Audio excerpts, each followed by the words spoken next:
Do you ever wonder what I would have to say about leadership and growing a business? Well, you're in luck. I got interviewed on an amazing podcast, Destination Business Freedom by Pat Mancuso. Let's take a look. Welcome to Start With a Win, where we unpack leadership, personal growth and development, and how to build a better business. Let's go. Coming to you from Start With a Win headquarters at Area 15 Ventures, it's Adam Contos with Start With a Win. Like I said, I'm on a really cool podcast today, Destination Business Freedom. Let's take a look. Adam, welcome to the show. Pat, it's great to see you, my friend. Thanks for having me on. My gosh, it is such a pleasure. And I know after the end of our session today and when folks listen to it, they're going to be grateful that you took the time to join us. So, Adam, I've watched you for a number of years. Obviously, you were very involved at a super high level with Dave Liniger and Remax. And so I want you to share just your journey. I mean, we go from cop to leading, a venture capital firm. So give us kind of an overview of how that happened. Wow, it was a fun journey, and I started out like a lot of entrepreneurs do. I'm a two-time college dropout. I got into law enforcement after I got out of the Marine Corps, very young, and just started working my way up. I was in love with leadership and the way that leadership has an impact on people within an organization and the people that the organization serves. So when you take a look at that, I rose in the ranks in the sheriff's department. It was my second agency. I started a police department, went to a sheriff's department, worked my way up, worked undercover narcotics for a couple of years, which that's where I learned sales. For those of you in sales, I called it narc marketing. And ultimately, I ended up becoming the SWAT team commander.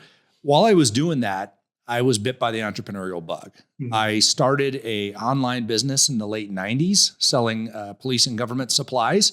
This is before the internet was a thing. I was running an internet company. I kind of wish I'd kept that because it probably would be something big by now. And I also started a security consulting firm doing counterterrorism training. I taught some SWAT schools and sniper schools, but did a lot of threat assessments and helped employees stay safe on the job. For instance, how to deal with active shooter situations is what we would know it as today. Mm. And that got me into real estate. I built a real estate agent safety program and got got noticed in the industry. The founder of Remax, Dave Liniger, I had met before in my law enforcement ventures. On a good note, he's a big supporter of law enforcement. He would come out and ride around with us and watch our SWAT team perform and things of that nature. And he asked me if I wanted to work in franchising and real estate. I thought, well, this looks like fun. I said, yeah. Well, what do I do? He goes, well, you got to start at the bottom and see where you can get. I said, okay. So hung up the police job. I'm still a volunteer. I still teach law enforcement and started at Remax, and over a period of a couple decades, worked my way from the very bottom all the way to the very top. Wow. So first of all, thank you for not only your service in the law enforcement, but your service in the military. And, in full transparency, obviously, we have a relationship through a franchise that my business has purchased. And the thing that I love about Dave and really the mindset is how important our veterans are. So thank you so much for your service there. So I want to kind of talk to you about this entrepreneurial bug. So, you've gone through that journey, and now you talk with people about that journey. And what do you see are the biggest challenges or the biggest ceilings, hurdles, roadblocks, whatever you want to call them, for people who want to own their own business, but never really make it happen? I think, first of all, Pat, we all end up overthinking things to the extent that we are overwhelmed. So once we start overthinking things, we run into this fear factor. Mm-hmm. And what happens with a fear response? It's fight, flight, or freeze. And a lot of times people just freeze. This fear, doubt, and overwhelm overcomes us. And this is the number one reason why business deals don't get done also, by the way, folks, is overwhelm comes into the story here. When we overwhelm ourselves or others, we stop functioning. And we don't take action. Action is the antithesis of overwhelm. It gets you past that. That's the key factor that starts a business, is you have to take action in order to make things happen. So whatever that service or product is that you offer, you and I are both in the franchising space in sub sandwiches. We've also been in the franchising space in real estate. Right. And ultimately, it's business is business. It's a system and a strategy integrating people and processes, but without action, nothing happens. And ultimately, that's where entrepreneurs or people who want to be entrepreneurs fail, is they stop taking action. Maybe it's because that first action didn't work. Well, I got news for you. The first one's not going to work. The 10th one might not work, but you got to keep going. I mean, would it take like a 1,000 or 10,000 tries to invent the light bulb or something like that? Right. But, Thomas Edison kept going with it and eventually figured out how to light the light bulb. Well, that light bulb is our business. And if we stop without finding success, if you have a tested product or service and somebody else is doing it, you can find success also. You just have to take enough action, enough times in order to find that point. And once I figured that out, I was like, well, wait a second. I'm not one to give up. So why would I give up now? It's okay to fail over and over again. And sure, you can pivot, you can adjust, but if you're committed to being an entrepreneur and making things happen, keep taking action. So with that, let me ask you a question. If somebody's listening and they're in that state of fear of taking action, or they haven't taken action, like, what would be one or two things you would point them to? I mean, just do it, obviously, is one of those, but I think you can contribute more to that. So what would be one or two things if somebody came up to you and, was hitting that ceiling, that you would coach them or lead them to do? Well, Pat, you said a very important word there, coach. And I know you've spent tens of thousands of hours coaching people. And really what you implement in coaching is you figure out what are they capable of? What do they need to learn? And what can they commit to do by a certain date or time? And you hold them accountable to getting those things done. So ultimately it comes down to, how can you be accountable to taking that action? If there's no accountability, there's no action. Right. Very few people, less than 1% of people on this planet, are able to hold themselves accountable on a regular basis to entrepreneurial endeavors. That's why the majority of small businesses fail, because people can't be held accountable by themselves very well. That's why people pay a coach. The better the coach, the more they pay. And the bigger the outcomes that coach coaches them through in order, via action, if you will. So, Pat, first of all, folks, I would say, look up Pat and find yourself a good coach. He might be the right coach for you. He might not be the right coach for you, but I know he's been the right coach for a lot of people. Yep. And he will help you drive towards that action with accountability, but accountability, which is us knowing we are committed to somebody else to getting this done. Yeah. Well, you either pay the price now or you pay the price later. And typically the price you pay later costs you way more. That action that we avoid now, typically that is not going to go away, and we're going to have to pay more down the road for that. So, and I appreciate that. Thank you so much for the kind words. We've been blessed in our journey of having an opportunity to impact lives and in people's families, and as you have done, and there's just nothing more rewarding than doing that. And so I appreciate that. So I want to ask you, because, we both kind of live in this space a little bit in our sub franchise, Port of Subs. I'm a franchisee. I'm also a regional developer, and you are leading us through that process. And the team, the entire Port of Subs team has been amazing. And I know that comes from, there's a lot more than some touch from Dave and the success that he's had, with Remax in the franchise side of it. And yet you're really leading that team on a daily basis. And so leadership is, you're like super passionate about this leadership. I know you are, and I love it. So talk about that a little bit. Well, it's interesting because when you look at what is a leader and what do they do? Well, they influence and guide somebody in order to accomplish a task or change a vision or establish values within an organization. So ultimately what you're doing is you're molding that organization from the top. Now, what does that look like? It looks like, how do you act as a leader? How do you talk to people? How do you build the relationships? How do you show up as a leader? That leadership presence. Any great leader knows that people are watching what you do all the time, and how you do it and how you treat others and what you say, and, versus your execution. So ultimately it comes down to, you got to have a good leadership system. You got to walk the walk and talk the talk as a leader. You have got to be what you expect from others. Otherwise, they're just going to look at you and go, you're just managing me through this process. Because managers manage processes, leaders influence people in order to accomplish. Say that again. We got to make sure that, I know it's on recording, but say it again. Managers manage processes. Yep. Leaders lead people to those processes to get them done. So ultimately, you could force somebody to do it, but they're living at the bottom of the psychology scale then. They're doing it out of safety because somebody's forcing them to do that in order to achieve a paycheck or something, some other outcome like that. If people are doing nothing but doing things out of safety, they're not going to put very much in. They'll give you minimum necessary. We don't want minimum necessary in leadership. We want maximum possible. Why? Because most people show up with 40% of their effort. They just show up at work with 40% effort. But with the right values, the right organization culturally, people will give way more than that 40%. Imagine and we're just talking a B grade here. Imagine getting 80%. Yeah. That's a B in school, a B minus, no less. But what if we can get 100?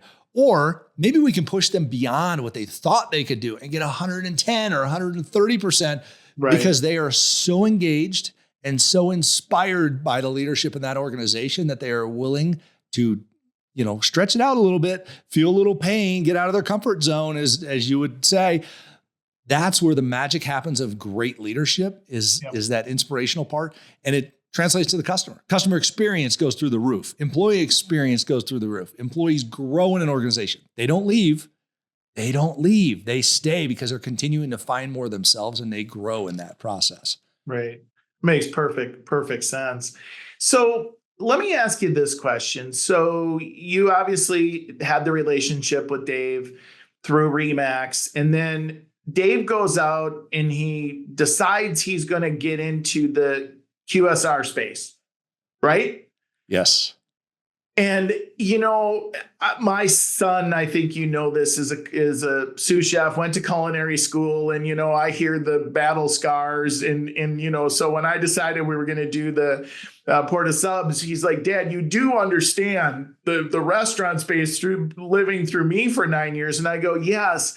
And yet what drew me to the opportunity was Dave's a pretty smart guy. Remax is a really successful company. And of course, I came from, Keller Williams, which is obviously also a very successful company and a great leader in Gary. And yet I'm curious from your perspective. I've never asked Dave this, and I probably should, but from your perspective, other than the brand, which obviously there's a story behind the brand, what was the big deciding factor to go into the QSR space? Well, there were three reasons. First of all, we were looking not just in QSR, but in franchising in general. Yep. So QSR is quick service restaurant. For any of the listeners who aren't used to our jargon, you've got fast food, which is, McDonald's, it's pre-made. QSR is one step above. It'd be like, it's sub sandwiches, it's like Chipotle, things like that, where things are made as you request them, the way that you want them. So that's QSR. And then you have casual dining and then fine dining above that. So QSR is an interesting space. When you look at what causes success and what the fun part is in this whole thing, it's a fact that you have great people with a great system and a great product. If you have those three things, the people, the system, and the product, you can scale this. And what we did was we were looking at different franchise models. Doesn't matter what it was. QSR, it could have been home services. We were looking at some of those. We were looking at everything from, junk hauling to painting to, hair care, restaurants, you name it, tax services, all these different things. It's a system that has a business in it. What is your product or service you offer with the system? So do the people enjoy what they're doing? And is there a passion behind that, a culture behind that is amazing? And, so we've got the system and we got the people. Is that product really good? Right. And once we tested that we ate the product, Porta Subs was not in Colorado. Neither Dave nor I had ever eaten at a Porta Subs. So we went out and we visited the founder. We visited some of the stores. We had the food. We met the people in the stores. We saw how they interacted and how they treated the customers. What were the customers like? There's a cult movement behind this. I mean, you ask people, have you ever been to Porta Subs? Yeah. Well, what's your number? Their number is their menu number that their sub sandwich is on the menu board. Yep. It's a kind of a cult following. Yeah. And then they had market density in a lot of areas that they wanted to grow in. And we're like, wait a sec, you're only in 7 states. And they go, yeah, we're comfortable where we're at. Yep. And Dave and I like to create discomfort in order to create growth. So yeah, a little bit. So, we're used to running 9,000 locations around the world. We're like, this is 135. Oh yeah, we can do this. Let's scale this bad boy. And let's really help our franchisees create, future family wealth. Let's help our customers be able to have this amazing product no matter where they go. Yep. And let's see what we can do with this. So, and it also, Dave has a belief, as do I, that everybody wins. So how do we go find some amazing people like yourself, Pat, to get in on this and say, let's build this thing together and we'll share in the profits and the growth of this. Yeah. So that's what it came down to. So we looked for, people, system, and product, and we found it at Port of Subs. It was rock solid. We loved it. And we just grabbed onto it and ran from there. And we're excited about, the growth that we're seeing, as well as the great product and the people whose lives we're changing. Yeah. And I would be remiss if I didn't give, some shout outs here. So what attracted me initially was obviously the opportunity. And yet I knew from owning existing franchises in the real estate space previously how important the system was. And yet what really struck me, and there's a reason I'm sharing this, is that, obviously people are going to listen to the podcast and, we talk about destination business freedom. And yet this is part of my destination business freedom. And from the standpoint of, we saw an opportunity in the regional developer space. And I had a point in time in the past, and this, where I didn't take action on that. There goes to that fear thing. And that's what it was at that time. But what I love about what I've experienced at Port of Subs is the people. And, a shout out to Danny Johnson and her team down in Vegas, my daughter, Ashley, who's a part of our business as our director of operations. We went down there for 2 weeks of training. And Adam, I was just shocked by the relationships inside of that operation. Danny and Jody and all the people. The people were amazing to work with, but what was really amazing to me, and it validates what you're saying, is people walked into that store and they knew their names. They knew what sandwiches. And that's stuff you can teach, but it actually comes from inside here. It comes from that belief. And then the second thing I looked at was when I visited the corporate offices back in September of last year. It seems only like yesterday. Like how many people, even though there was a transition from the prior ownership to this ownership, had been there and stayed. And that says a lot to how they perceived you and Healy and Dave and everybody coming in. So it's that validation piece is you said cult, and that word has been used in my world for like 20 years as part of my prior, real estate experience. But it really is a group of people that are on the same page and working towards the same goal. So I love that. That's a great point, Pat. And I'm sure you notice this because you pick up on these different business moments quite regularly. But it was interesting for us because when we went into a Port of Subs, there was somebody who'd been in there like 20, 25 years making sandwiches. Right. It's amazing. And there are people in Port of Subs headquarters. It's a small staff. We're talking just a few dozen people, but ultimately we have people who have spent their entire adult career working for this company and decades. It blew me away. And that's always one of the tests for me is what is the longevity of the talent in the organization? Are they showing up and then leaving, or are they staying for an extended period of time? Not necessarily nobody's really getting rich making a sandwich, but ultimately what they're there for is because they love what they're doing. And that says something about a company. Yeah, absolutely. Absolutely. Well, so I want to transition and I want to talk to you about the impact you're having in leadership roles today. So, even though you're not, you're no longer involved in Remax at the level that you were, I still know that you have impact there. But you're still involved in real estate, and real estate is going through this massive, in my opinion, and maybe I'm overemphasizing it, but it's going to continue to go through massive transition. And there's going to be, winners, and there's going to be people that don't win as much, and then there's going to be people who may not be in that industry years from now, but you're still active in that industry in different ways. And so I want to talk to you about the impact you're having, maybe not just in real estate, but overall. I mean, you're like today, what's the thing that's driving you on a daily basis to do what you do? I guess that's a better way to ask the question. Well, I love forward movement. I love getting better. And I love the risk and the pressure that you face in order to get better. Mm. So if we're not trying to do something better for ourselves, be it our health, our family, our finances, and by the way, I love what you're doing with closing the gap between finance and freedom. I mean, that is such a cool concept, and I know you're making a huge impact on a lot of people, a lot of businesses. By the way, folks, if you haven't taken Pat's quiz on that, the survey, go do it.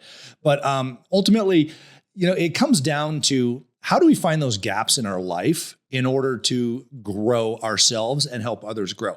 We have this missing component in society now because we've had some generational interruptions go on in business and in life development, if you will.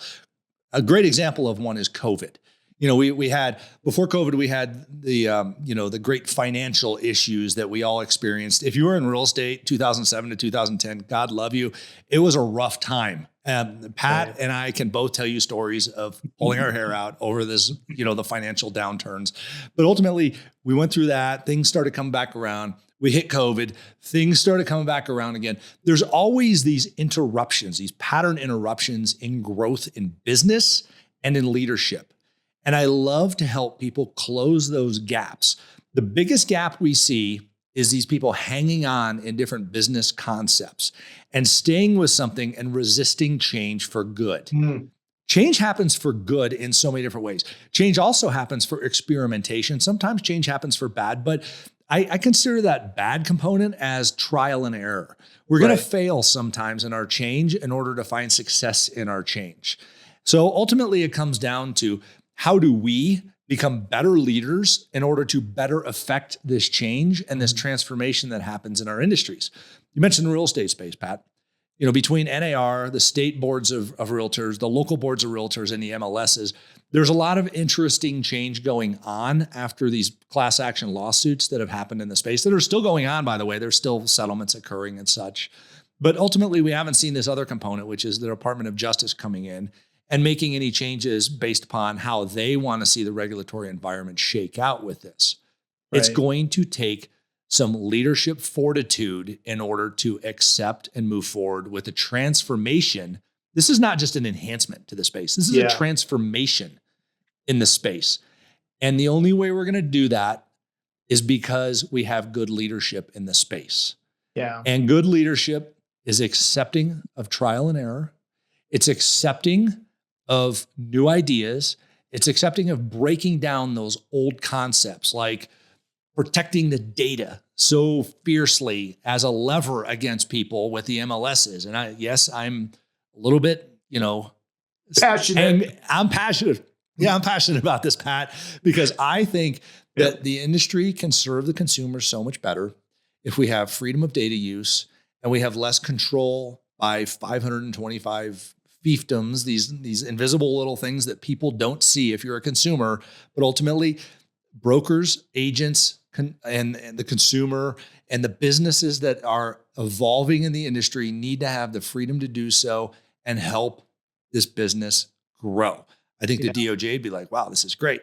So ultimately, that's just one concept that you look at here, but it comes down to us as leaders accepting that change is going to happen and leading that change in a positive way.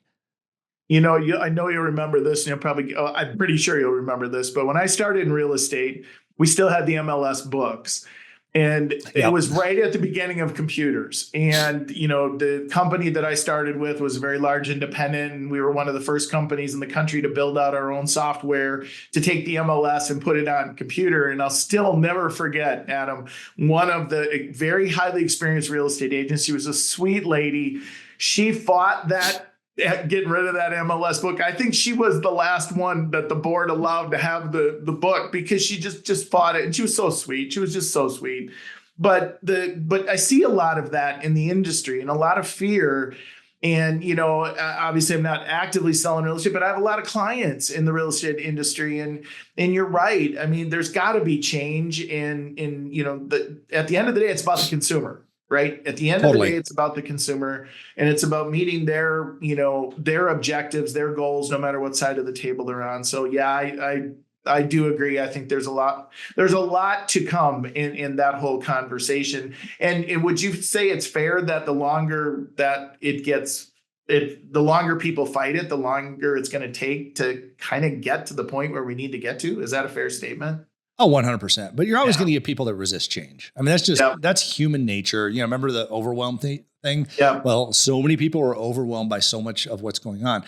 And I mean, I didn't even mention the two letters AI in any of this. I mean, it's, when you look at all the change going on and how fast things are evolving, oh my gosh. I mean, come on, let's hop on the train, because this is no longer just a steam locomotive that we have going down the tracks. This is a high-speed train that we all need to hop on and learn about this change and accept it. And there are things that you might go, that's not for me, but at least you learned about it, and you can speak intelligently to it, and you can lead people, either over, around, or through it. Yeah. So why not embrace the opportunity to get better yourself, gain some knowledge, and help people make some decisions, because you'll see it from a different perspective than they do. Yeah. And we can all work together in order to achieve it.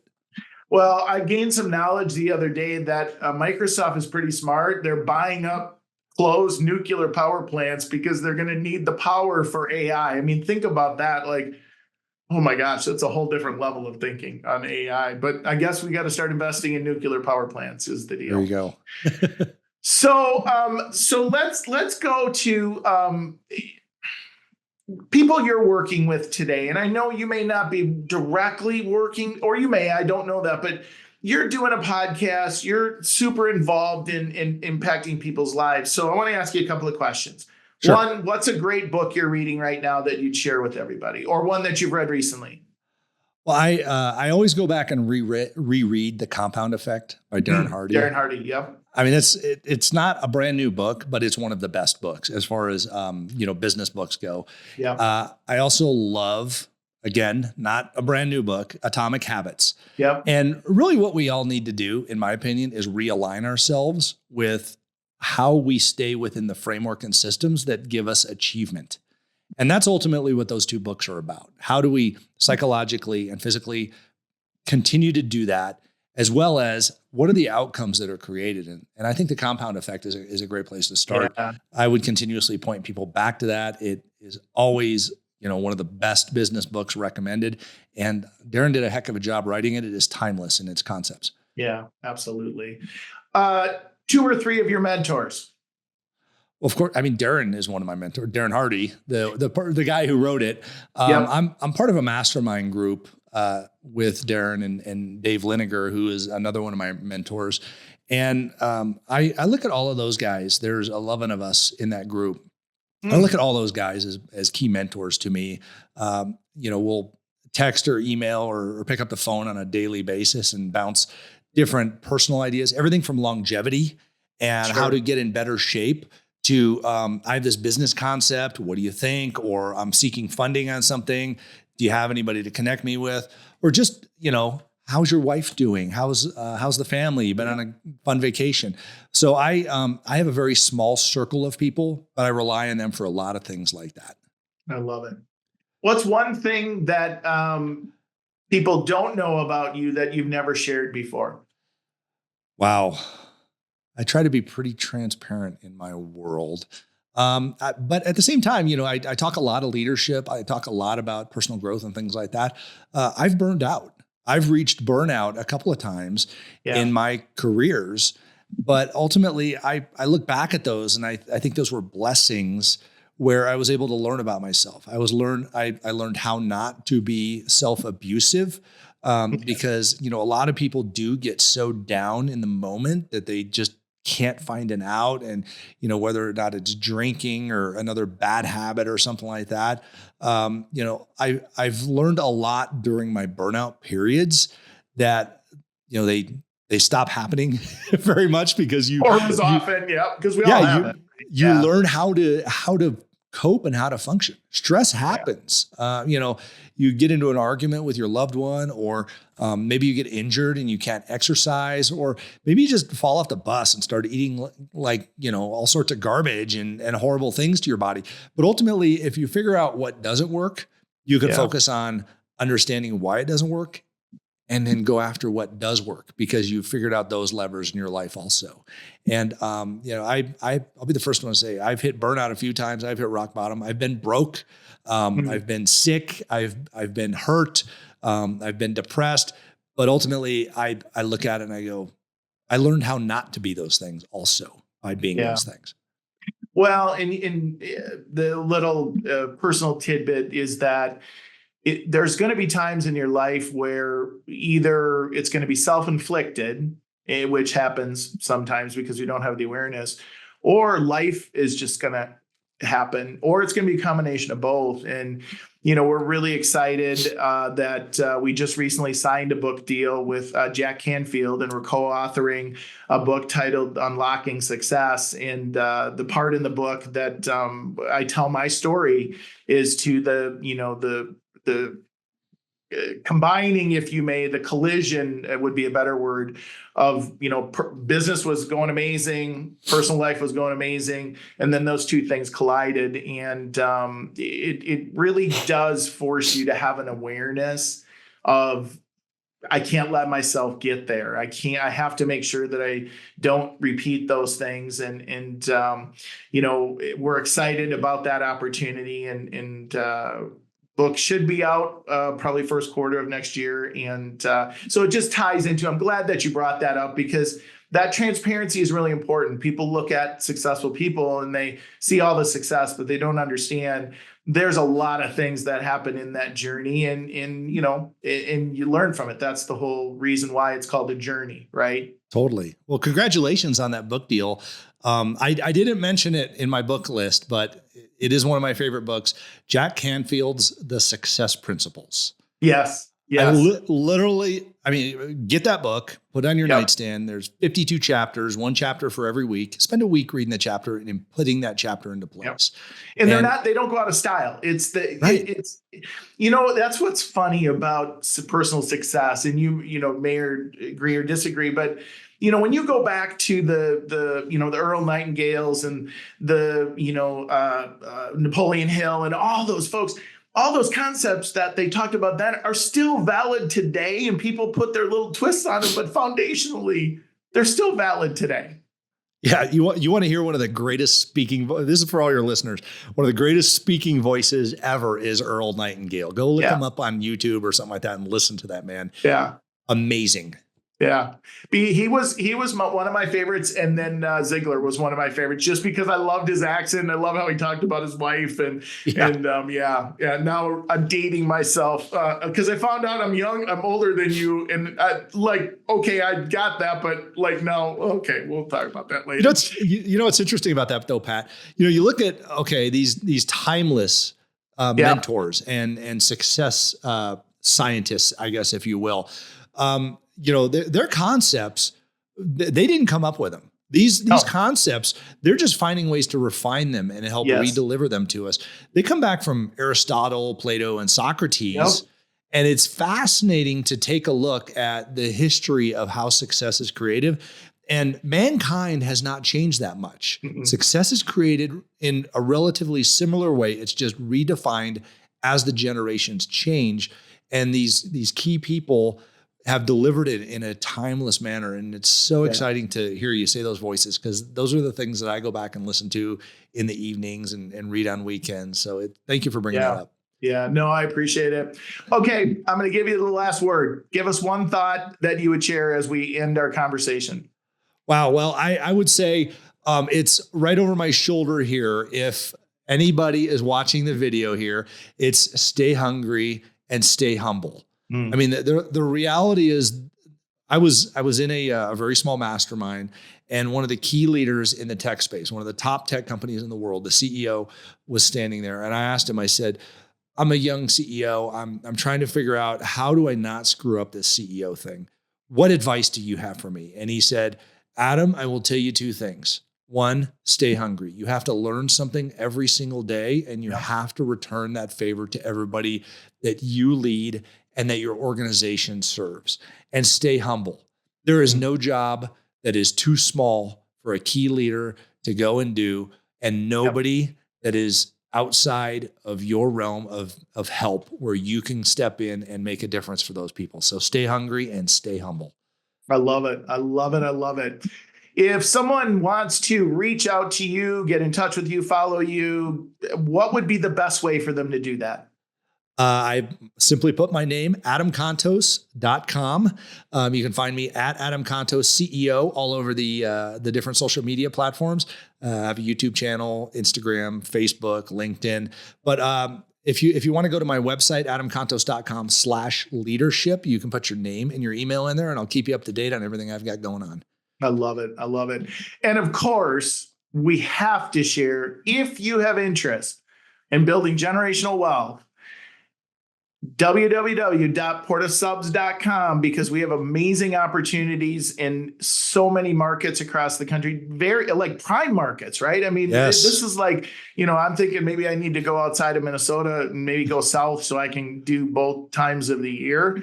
But PortaSubs, you go there and click on for franchising, because the opportunities are amazing. The team is amazing, and we're just truly blessed to be in business with y'all. So thank you so much for that. Adam, thank you so much for your time today. Absolutely amazing. I appreciate it. And all the contributions that you give back to the team and to the world through what you do as well. Thanks, my friend. And thanks for all you do, Pat.